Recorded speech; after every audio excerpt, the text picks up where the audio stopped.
Well, El Salvador has given a very strong nod to its troops going to Haiti to be part of the MSS mission.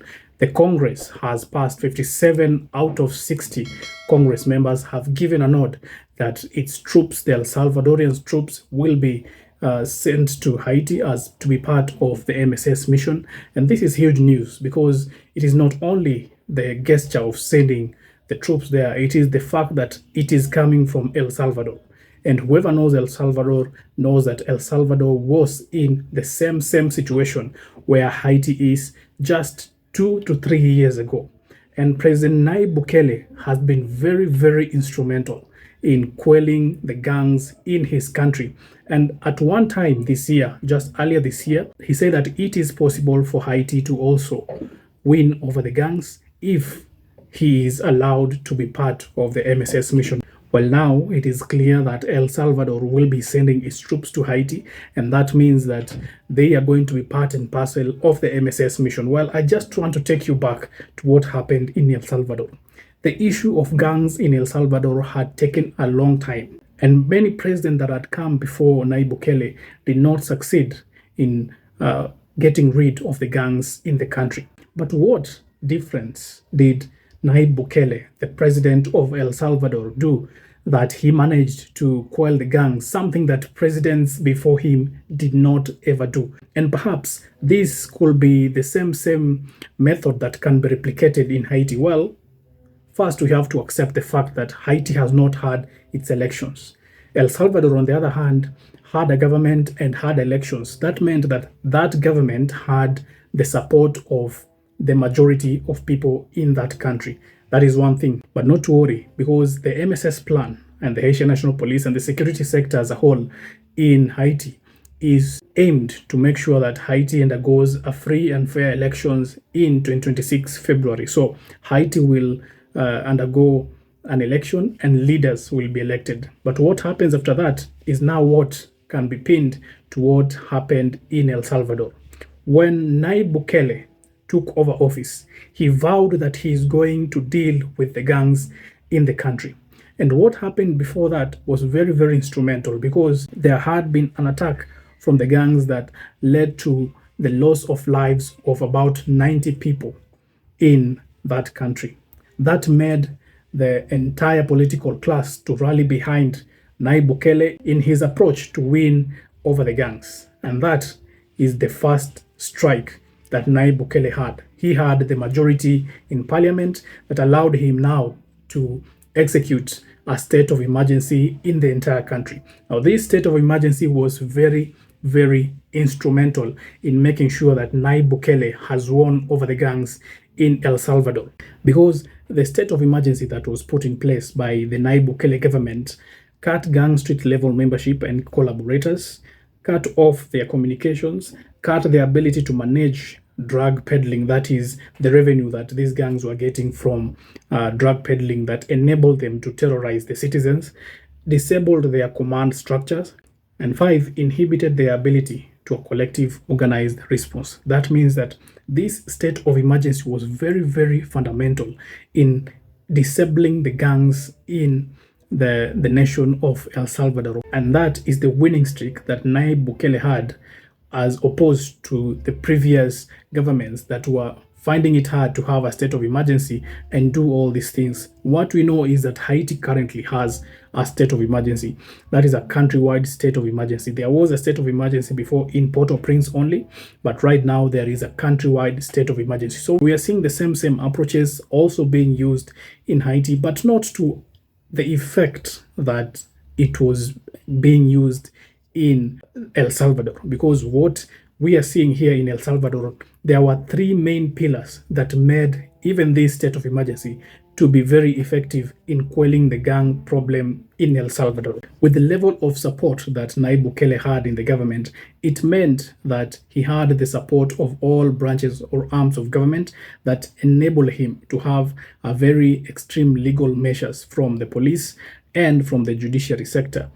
Well, this state of emergency that was put forward by the Bukele government ensured that there was no legal defense, there was no freedom of movement, and that there was interception of civilian communication. That meant that anyone who would be of interest to the security sectors will be tapped without any judicial convictions or judicial problems. Now, the state of emergency that was effected by the Nayib Bukele government was extreme, but it worked. It worked in the way that it reduced the number of homicides in El Salvador by a very, very huge percentage. And this state of emergency meant that there was no legal defense, meaning that when you are accused of being part of a gang, you are taken to court and you are prosecuted, and no one is going to defend you. You are not given any person by the state or individually to defend you in that particular charge. Also, it meant that there was no freedom of movement. That meant that people will not move from one point to another willingly or freely. If the police saw that a particular region was of interest and that there is a particular crackdown in this region, they could impede movement in that particular region, and they could put roadblocks and prevent people from moving from one place to another in the view of catching people who are in gangs and apprehending them, arresting them, taking them to police station and charging them later.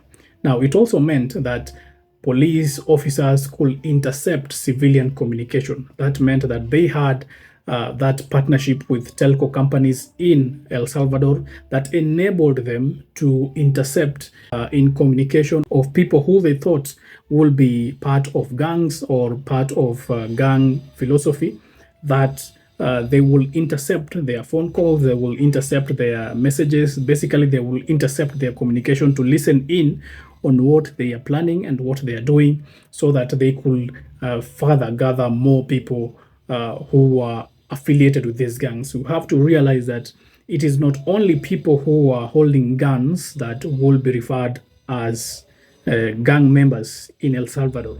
The definition of being involved in gang influence expanded with this state of emergency. It meant that you not only have to be actively involved in these gangs, even the people who are supporting these gangs in a subtle way, people who are saying that gangs are assisting in one way or another, could be arrested for just supporting this gang. People who are informers, telling gangs of police raids or anything that could happen in between, or telling or just giving them a heads up that someone is looking for you, a police officer is looking for you, you were also regarded to be part of gangs. And they were all rounded up to the tunes of 80,000, 50,000 people.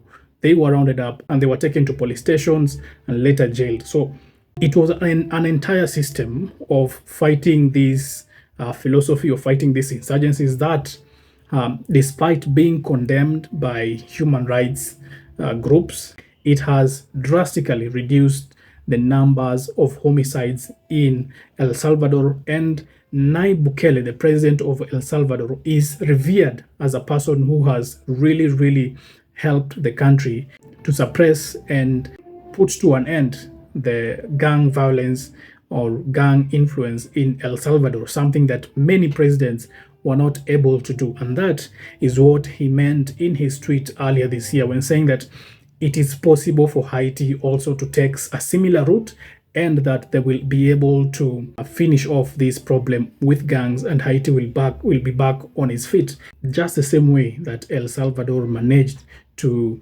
solve its problem of gang violence and gang influence in that country. Nayib Bukele did not only depend on the supermajority in Congress for him to continue his purge against the gangs in that country. He also had to make sure that the judiciary is in line with what he's doing, because the judiciary is very, very important when you're fighting gangs in a particular country.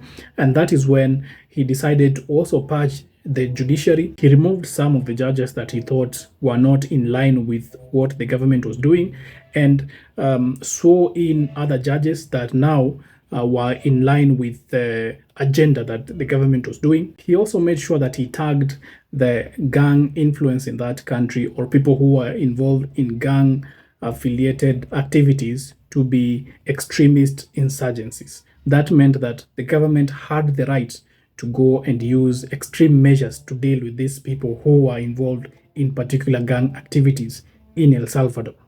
Well, it is very, very possible for Haiti to also solve the problem of gangs in the country through the Nayib Bukele way and reduce the number of homicides in the country. But the problem is the country is not unified even in the leadership currently. Because if you see, the Nayib Bukele government was able to achieve all it achieved because of the unity in the government.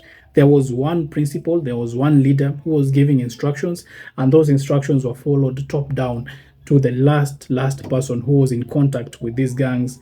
The police officers were able to arrest these people and take them, and the system was working to just remove these people from the streets and convict them.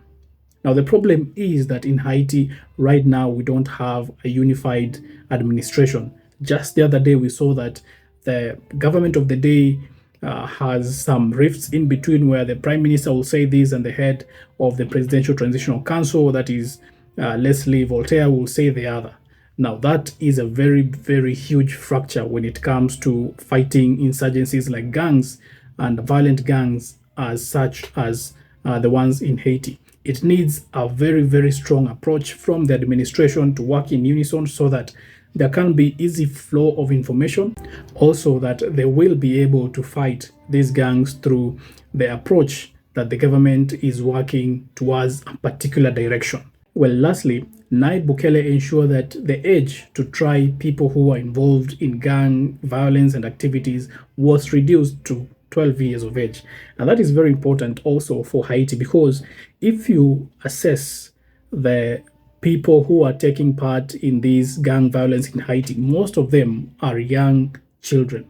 And it is important to also to make sure that they are responsible not to be involved in gang violence, because these gang leaders are using little children because of their innocence and the fact that state cannot try young children.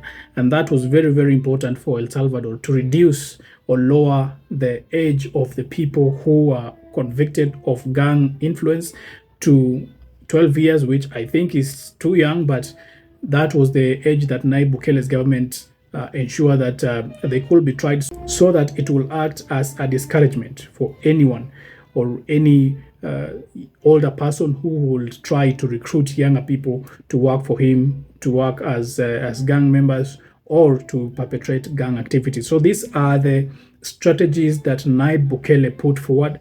Of course, all these were in line with the state of emergency that allowed him to do or wiggle around all these laws to make sure that the rates of homicides and the rates of gang activities in El Salvador has really, really decreased, so that people in El Salvador could live their lives normally. And this is a model that can be, in one way or another, it doesn't have to be word for word that it could be copied to Haiti, because Haiti is a totally different situation. Of course, it has a different history compared to El Salvador, but all this can also be applied in one way or another in Haiti if the government or the administration of the day is really, really serious in solving this problem. Further, it is also important that El Salvador is now also getting to be involved in the MSS mission. Perhaps they can share one or two on how they solve that situation back at home,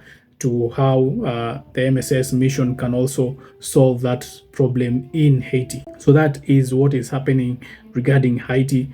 Currently, El Salvador has given an assent that their troops will be part of the MSS mission.